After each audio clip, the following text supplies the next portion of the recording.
This lesson looks at what the government can do when the market fails because of an external cost. We're going to study specifically the approaches the government can follow if it wants to reduce pollution or CO2 emissions. The government has basically three approaches it can follow: command and control, a pollution tax, or cap and trade. Let's look at each of these in turn. Command and control is when the government says, do this or else. It issues law, requirements, and fines or punishes heavily anyone who violates those requirements. This approach can reduce pollution, but it's usually not an efficient way to reduce pollution. Nobody knows all of the ways that pollution can be reduced, nor do they know the cost of all these various ways. Hence, it's beyond the capability of any government official or board or set of experts to identify the best way to reduce pollution. The second approach is one favored more by economists. It's a pollution tax. Make polluters pay for the pollution they emit. Firms would choose to emit less pollution when they're forced to pay for it. They wind up this pollution tax is an efficient way to reduce pollution because the tax creates an incentive for firms to reduce pollution where the cost is lowest. If I can reduce pollution by paying $5 or pay a tax that costs me $15, I'll reduce the pollution.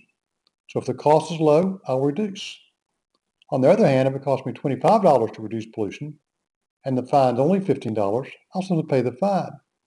But notice, when the costs are low, I'll reduce pollution. When the costs are high, I'll pollute. That means the pollution tax is going to eliminate pollution where it's least costly to reduce it, thereby making the reduction in pollution at the lowest possible cost. The third approach is cap and trade. The cap part comes when the government issues a number of permits, and you need a permit to emit a certain amount of pollution. The number of permits sets a cap on how much pollution can be emitted.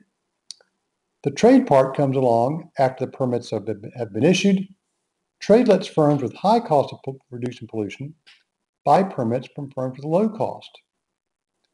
This winds up being an efficient way to reduce pollution because the ability to trade creates incentives for firms to reduce pollution where the cost is lowest.